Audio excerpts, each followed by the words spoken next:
The Celts, or Celtic people, were comprised of a collection of Indo-European clans that can be identified by their cultural similarities, such as dance, music, and clothing, often with blue dye in a pattern called tartan, consisting of crisscrossed, horizontal, and vertical bands in multiple colors, forming simple or complex rectangular patterns.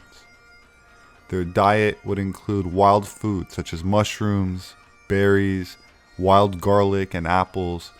They would also eat spinach, onions, leeks, carrots, nuts, and various grains for bread and porridge. As for meat, they would hunt deer, foxes, beavers, wild boars and bears, as well as farm domesticated animals such as chickens, goats, sheep, pigs, and cattle. They would also fish for salmon, trout, and mackerel, and eat eggs from hens and honey from bees. And of course, their Celtic language, which is part of the Aryan linguistic family. The first mention of the Celts was made by the Greek authors around 500 BC, but the most valuable insights are provided by Roman authors who came into direct contact with them on their northern borders.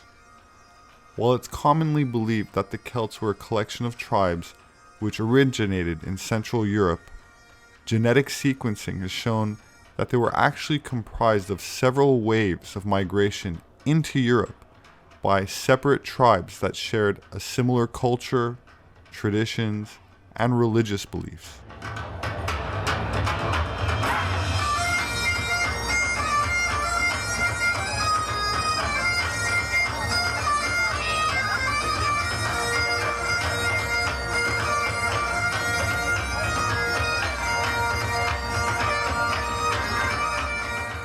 We don't actually know for certain what the Celts called themselves, as none of the classical texts refer to the people of Britain and Ireland by that designation. The name Celts is a modern term which is used to describe many tribes of people who lived during the Iron Age, rather than one collective empire or nation. In 279 BC, the Celts were known to have looted Delphi, the sacred Greek site, as well as having had a meeting with Alexander the Great in 335 BC in the Balkans. Classical writers had recorded a large-scale migration of Celts soon after 400 BC from Central Europe into northern Italy and Eastern Europe, with some early sources placing them in land around the headwaters of the Danube River. It's believed that the Celts arrived at the shores of Britain at approximately 1000 BC and lived there during the Iron Age and continuing into the post-Roman era, where today Wales is seen as a Celtic nation. But to trace their true earliest origins, we must turn to genetics and linguistics. Most scholars agree that the Celtic language derived from an earlier Proto-Indo-European or Aryan language that reached Western Europe from Central Asia between 6000 and 2000 BC. That said, there was little agreement on precisely how or when this occurred until the recent revolution in genomic sequencing. A number of Irish annals, of which the earliest was the Chronicle of Ireland, were compiled up to and shortly after the end of the 17th century. While Ireland has no clear origin story, the Book of Invasions describes many migrations of people, including the mythical Tuatha Danann, regarded as a mystical, fairy-like people who supposedly inhabited Ireland prior to the arrival of the Celts. The Tuatha Danann are credited with naming Ireland, sending 3 of their goddesses to meet with the incoming Celts, which at the time were not one unified people, but multiple tribes spread all over Europe, which shared a more ancient history together. The Tuatha Danann were descendants of Danus, who in Greek mythology was son of an Egyptian king driven out by his brother that fled with his 50 daughters and whose myth is the foundation legend of Argos, where he became king of one of the foremost Mycenaean cities of the Peloponnese. In Homer's Iliad, the Dananns commonly designate the Greek forces opposed to the Trojans. There's a theory that a segment of the Celts are descended from one of the 10 lost tribes of Israel, the tribe of Dan, pointing to parallels between Irish and Hebrew culture, such as the harp, one of the symbols of Ireland. Also, that plays a role in Jewish history as the musical instrument of King David.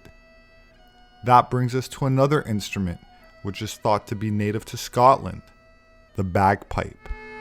Scotland's national instrument, the bagpipe, carries a long and honorable history, stretching back to the beginnings of civilization as one of the oldest known musical instruments. But what do we know about the precise origins of the bagpipe? While the trumpet was the instrument of the Roman cavalry, the bagpipe was the instrument of the Roman infantry. Some have proposed that it was introduced by the Romans. Others suggest, however, that the Romans picked it up from Celtic tribes.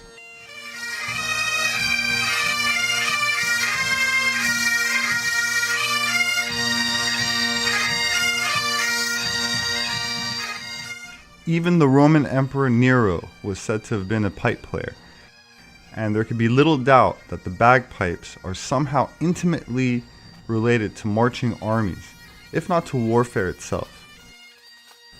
By going back further and further into history, a plausible outline takes shape. The bagpipe is referenced in the Bible and was carved with animal musicians in the late 15th and early 16th century throughout Europe. The Oxford History of Music says that a sculpture of bagpipes has been found on a slab in Turkey, dated to 1000 BC, but it's been destroyed. Here's a photograph of it. So does that mean they're not Irish? What do you think?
The ancient depiction that fascinated me the most, however, is this one, showing what appears to be a siege, with divers swimming underwater using what look like bagpipes, animal skin bags filled with air. According to Homer, divers were involved in military operations during the Trojan Wars. They sabotaged enemy ships by boring holes in the hulls or cutting anchor ropes. When we look at these 4,000-year-old Minoan depictions of dolphins, we notice something attached to their noses, like a harness. And one can imagine that if dolphins were used in sea battles, as has been suggested by some of the ancient myths, then having a bag for air would make sense. It's fun to speculate about ancient scuba divers, especially when the depictions are so clear and vivid.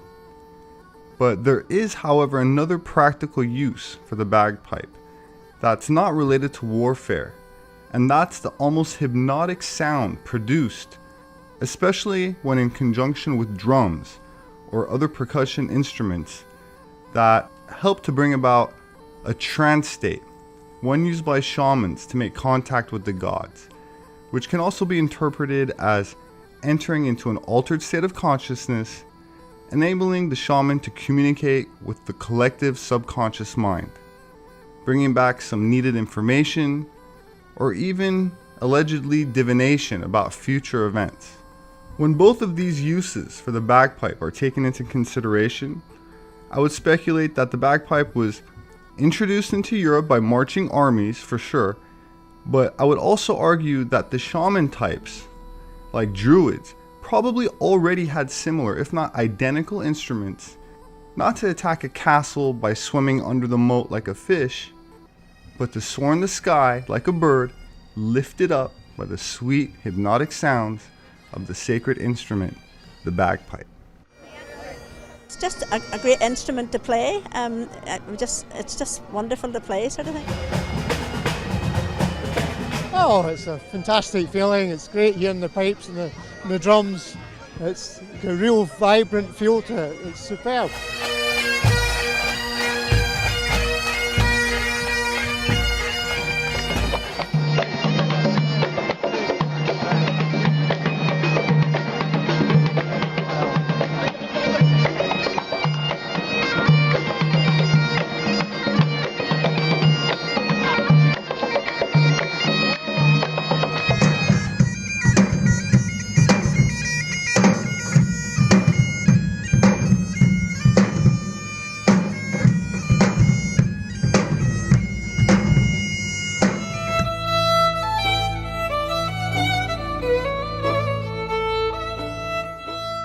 Ireland's long history is riddled with folklore, ancient mythology, and ancient societies, which include the Druids, who were highly regarded among the Celts.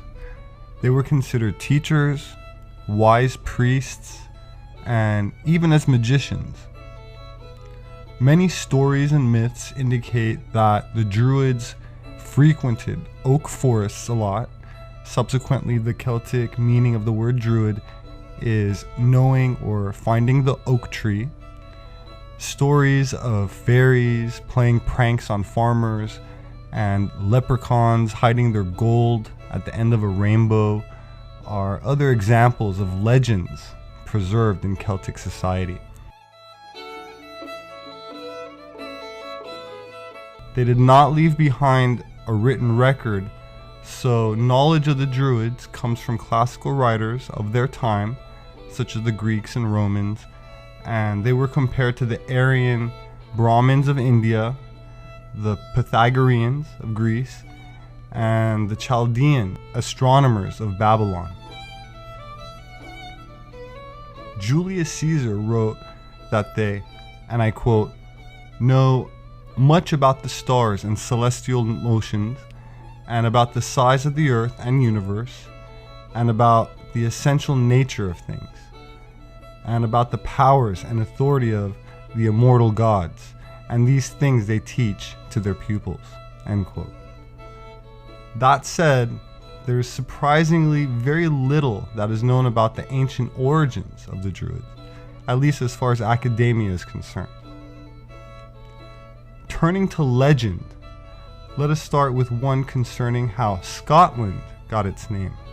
Tuatha, in Irish mythology, is the name given, in this version of the tale, to the daughter of an Egyptian pharaoh around the time of the Exodus, who married someone named Goidel Glass and became the founder of the Scots and Gaels after being exiled from Egypt. Now, Goidel Glass was the grandson of a Scythian prince, one of 72 chieftains who allegedly built the Tower of Babel. Goidel Glass is credited with the creation of Gaelic, which is the Proto-Irish language, and it's from one of the original 72 languages that allegedly arose from the time of the confusion of tongues, the part in the Bible where God gets upset and destroys the tower and disperses the people, confusing their languages. I admit these are fantastic stories, but they seem to have been taken quite seriously by European royalty. The size of this stone is about 26 inches by 17 inches by 11 inches, and its weight is approximately 336 pounds. The top bears chisel marks, and there are rings at each end for easier transport. In appearance, insignificant, but to kings and queens, an irreplaceable artifact. It is called the Stone of Destiny, and it has been revered for centuries as a holy relic and fought over by the Scottish and English for some 700 years. The stone has been used successively by British and other monarchs as a very important part of their enthronement ceremonies. Legend has it that it was transported to Ireland via Spain by Princess Scotta, also known as Princess Meritaten, who fled Egypt following the overthrow of her father. For those interested to go deeper down this rabbit hole, you can check out a book written in 1939 by none other than Sigmund Freud called Moses and Monotheism. The grave of Princess Scotta allegedly lies in an Irish valley known as Glen Scoithin, or Vale of the Little Flower, indicated by a road signpost, and the trail from the road leads along a stream to a clearing where a circle of large stones marks the gravesite. Well, there's our research that we're hearing today that shows half of all Western European men are somehow related to the Egyptian pharaoh King Tutankhamun. Not only do half of Western European men have this connection, genetic profile connection, but 70% of men in Britain, which is astounding. But they all have the same genetic profile or same ancestry as King Tut from Egypt way back when. And here's what's really shocking about this. Less than 1% of modern day Egyptians have that same connection. So it kind of makes you wonder, well, if he's Egyptian, but the ancestry isn't Egyptian, how did it evolve? Which way did it move? And it looks like it didn't start in Egypt, but it evolved and went to Egypt and may have started in Europe. And that's why all the Europeans have this background. Isn't that interesting? Red hair is the rarest natural hair color in humans, was thought to be the sign of a witch during the Middle Ages, and the distribution of red hair in the world population is about 1%. But in Scotland and Ireland, it's about 10 to 13% of the population that has red hair, with 30 to 45% unknowingly carriers of the red hair gene. This region is also particularly high in rhesus negative blood type, sharing this trait with the Basque, Berbers, and others in an interesting and important topic, which I will continue on in a future presentation. For now, let's see if genetics supports the myths regarding how Nordic territories were populated by tribes that entered Europe from the south and east. The earliest influx of genes that comprised the Celts came from Iberia, in particular the coastal regions of Spain, where DNA reveals that Spanish fishermen migrated north around 4000 BC, or 6,000 years ago. These people were seafaring, had primarily brown eyes and dark or black hair, and were later subsumed into a larger Celtic tribe coming in from Eurasia and the Middle East. The genetics of these Neolithic or Stone Age inhabitants with brown eyes were passed on by mostly females as they encountered waves of blue-eyed, Bronze Age men genetically closer to modern Irish penetrating into Europe from the area around the Black Sea around 4,000 years ago. This genetic shift saw an increase in farming, animal husbandry, meaning the branch of agriculture concerned with animals and livestock, that are raised for meat, fiber, milk, or other products, as well as metalwork in the region, including swastika-adorned weapons, such as seen in the Viking era. The farmers that came in from the steppe of southern Russia that brought the metalworking culture and the genetic disposition for blue eyes also brought the gene for a blood disorder so often found in Ireland, and it's known as the Celtic disease, hemochromatosis. So it seems that the legends of North Africans and Scythians from the east holds true, which also supports biblical interpretations of lost tribes of Israel that long ago seem to have also been blue-eyed when they occupied the Levant, later entering and dispersing into Europe, which I covered in my last video called Magicians of the Temple. That said, ancient Celts, from which both the Irish and, by association, the Scots are descended, were known for their love of tartan, which I open this presentation with, and is the style of clothing found on the 4,000-year-old Aryan mummies found in the Tarim Basin of Central Asia. They're remarkably well preserved, with Caucasian features, blonde and red hair, very tall and fair-skinned, with high bridge noses and round eyes. This matches descriptions in ancient Chinese texts referring to an ancient race of what they describe as noble people of great height, with fair hair and deep-set blue eyes. They were buried with bronze swastikas and high-quality woven textiles, many of them with tartan patterns revered by the Celts. The tartan patterns also match those found in the old Hallstatt culture of Austria.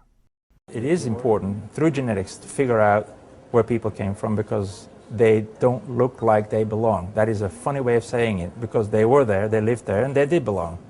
But we have, as modern human beings, a preconceived notion about how the world should look like. Well, the mummies from China don't look like they should be in China. They look like they should be in Denmark or Ireland or northern Germany, because they look like people from over there. So what are these guys doing so many hundreds, thousands of miles to the east? DNA steps up to the plate, and they can tell us where they came from.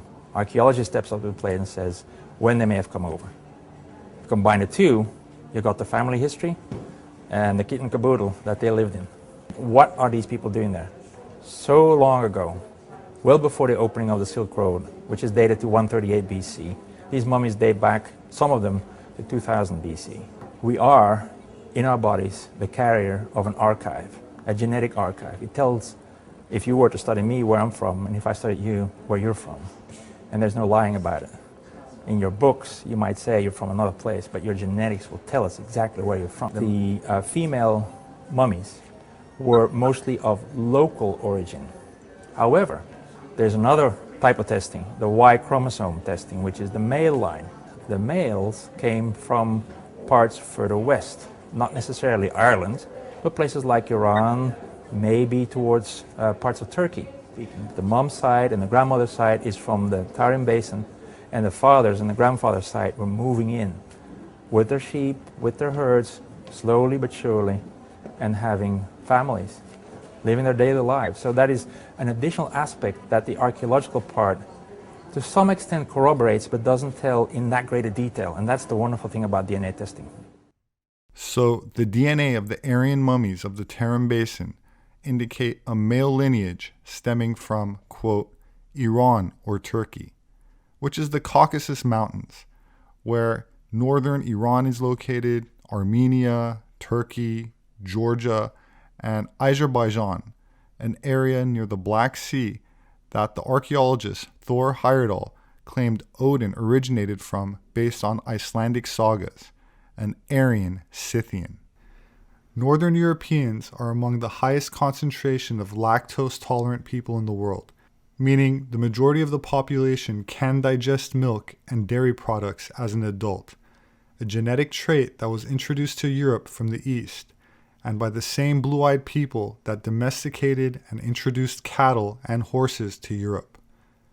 While blue eyes only makes up 6% of the world's population, the gene that causes it is the same in all blue-eyed people, no matter where they're born in the world, and genetic sequencing has revealed that all blue-eyed people of the Holocene, including recessive carriers, meaning they may not have blue eyes themselves, but they carry the gene and their children might, share ancestry from a tribe of people around the Black Sea that spread out with agricultural civilization and over 400 Aryan languages starting around 8,000 years ago.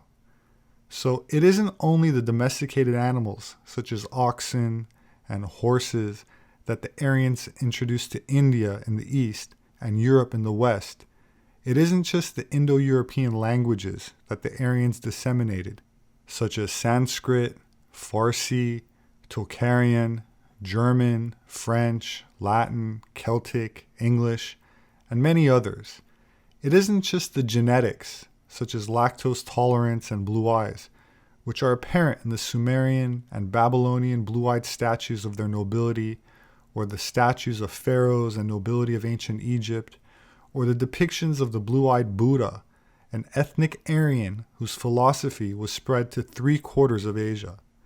It isn't just the symbology, such as the swastika we find buried with 4,000-year-old blonde and red-headed Tocharian or Aryan mummies along the Silk Road of China, incidentally the same symbol the Vikings revered and etched on their artifacts, swords, and incorporated into the runes themselves.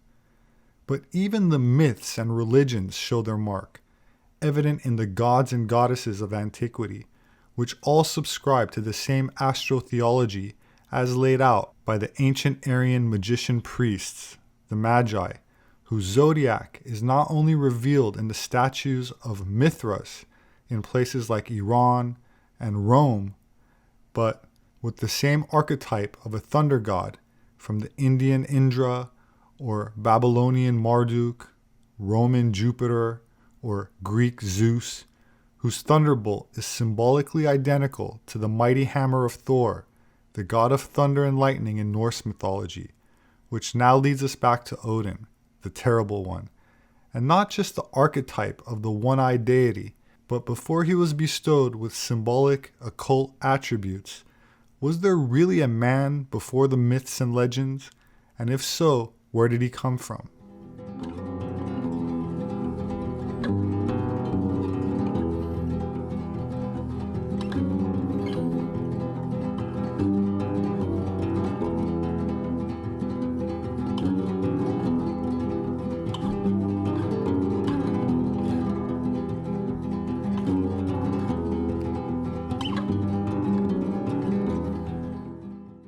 Archaeologist and historian Thor Heyerdahl of Kon-Tiki fame has garnered considerable evidence to support the theory concerning ancient migrations into Scandinavia from the region generally known as the Caucasus and steppes.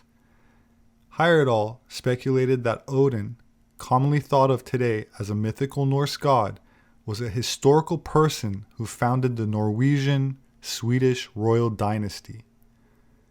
Heyerdahl first began forming his hypothesis after visiting the petroglyphs of Gobustan, an ancient cave dwelling found 30 miles west of Baku, capital of Azerbaijan, which is famous for its rock carvings, some of which date back at least 5,000 years.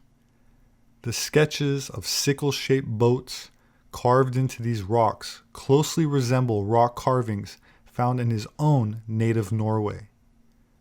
Determined to prove that early man could have crossed the ocean in reed boats, Thor Heyerdahl sailed a reed boat 3,270 sea miles in 57 days in 1970.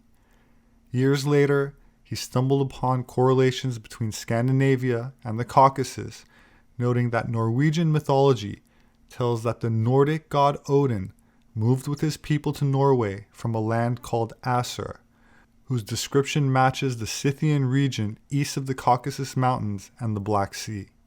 Is this story mythology, or could it have been based, at least in part, on actual history? Scythian is one of the names of the Aryans that lived all across the steppes, which is the name of a large area of flat, unforested grassland stretching from Mongolia and Russia to southeastern Europe, all the way into parts of Hungary. Incidentally, Hungary gets its name from the Huns, another tribe that entered Europe from Central Asia and the Caucasus, who conquered the Alans and various other Scythian tribes, which are all names for ancient Aryans, which entered Europe in several waves from east to west. A large part of European history involves migrations from the east, such as Catalonia, which derives its names from Goth Alania, land of the Goths and Alans, which were Aryans, an Rh-negative dense population in present-day Barcelona, Spain, or the Celts, which according to Irish annals descend from the Scythians, who allegedly descend from Magog, the son of Japheth, a son of Noah, whose ark settled on Ararat, a mountain in the Caucasus. Both biblical history and pagan mythology seem to be supported by the archaeological and genetic evidence, even if it's downplayed in the media. The Search for Odin is the project title of Thor Heyerdahl's last series of archaeological excavations, which took place in Russia. His intention was to prove the validity of Icelandic sagas written in the 13th century about the Norse royal dynasties and the pre-Christian Norse gods. Written in Old Norse by the Icelandic poet and historian Snorri Sturluson, the original legends date back several centuries earlier and concern the history of the Norwegian kings from a mythical prehistoric age where the kings of Norway descend from this royal house of Sweden. In the initial stanzas of the poem, Asagarth is the capital of Asaland, a section of Asia east of the Don River flowing into the Black Sea. Odin is the chief of Asgard. From there he conducts and dispatches military expeditions to all parts of the world, never losing a battle. As the story goes, Odin led a section of the Aesir to the north, looking for new lands on which to settle, up the Don River to Saxland, which is Germany, and then to Scandinavia. Large portions of the saga are clearly mythical, as Odin is a sorcerer, speaks only in verse, has a ship that can be rolled up like a tablecloth when not used, and relies on 2 talking ravens to gather intelligence. That said, findings published this week in the journal Nature reported data from a genetic study of 442 Viking remains from a burial site dating between 2400 BC and 1600 AD, which resulted in headlines such as, quote, "New Viking DNA testing shows nearly all of them were part Asian." Of course, when we're talking about over 4,000 years ago, Asian takes on a completely different context, as there were blonde and red-headed Chinese mummies that predate the arrival of modern East Asian phenotypes by over 1,000 years. Asian in this context means Aryan or bearded Caucasoid, rather than Mongoloid, who to a large degree lack facial hair. My apology for using an outdated term, but I want to be clear to my subscribers, as this distinction is not properly explained in most of the mainstream articles. In a statement, Esk Willerslev, the lead author and director of the Lundbeck Foundation Geogenetics Center at the University of Copenhagen, said, quote, "This study changes the perception of who a Viking actually was. No one could have predicted these significant gene flows into Scandinavia from Southern Europe and Asia happened before and during the Viking Age." I think it's safe to say that Dr. Willerslev has never heard of Thor Heyerdahl and seems oblivious to any archaeological conclusions held from before World War II. Do these genetic findings conclusively prove that Odin was a flesh and blood chieftain that led a mass migration into Scandinavia? No, not directly. But in the context of this DNA study, I'd like to read a brief passage from the Encyclopedia Britannica, 9th edition, Volume 2, page 594, under the topic Asgard. Quote, The historical explanation of Asgard, as given by the early northern authorities, is that in the country called Asaheim, to the east of Tanigvis, the Tanis or the Don, in Asia, there was a city, Asgard, in which ruled a great chief known as Odin or Woden, who presided over religious sacrifices which were held there.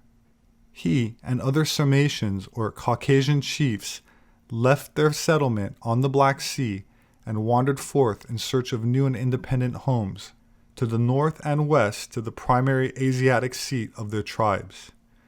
Odin, foreknowing that he and his posterity would occupy the northern lands, left Asaheim with a vast multitude of followers, and wandered first westward to Gardarike, which is Russia, and afterwards to Saxland, North and East Germany. After some time he proceeded northward, till at length he came to Malar Lake in Sweden, where they settled at a place known as Sigtuna, the present Uppsala. His 12 dire or chief priests in the course of time founded states for themselves, and everywhere set up the laws and usages which they had followed in Asaheim. Here we have a historical link with the mythic story of Odin's halls in Asgard and his 12 attendants, Aesir. It is not improbable that the traditionary records of such earlier migrations had lingered among the people dwelling on the shores of the Euxine, for it is certain that, whatever may be the age of Odin's appearance in Scandinavia, previous waves of population had passed from the Black Sea to the Baltic and cleared the way for the reception of that highest phase of Aryan civilization brought to Northern Europe by Odin and his followers. My name is Robert Sepehr. I'm an anthropologist. My published work is available on Amazon, as well as through various other major book outlets. They make a great gift. If you would like to support my work, you can do that through patreon.com. There should be a link in the description section for those who are interested. I appreciate it. Thank you. Please hit the like button and don't forget to subscribe for future updates. As always, I look forward to reading your comments, so please leave me your thoughts below. Please have a wonderful weekend, and I hope to see you again soon.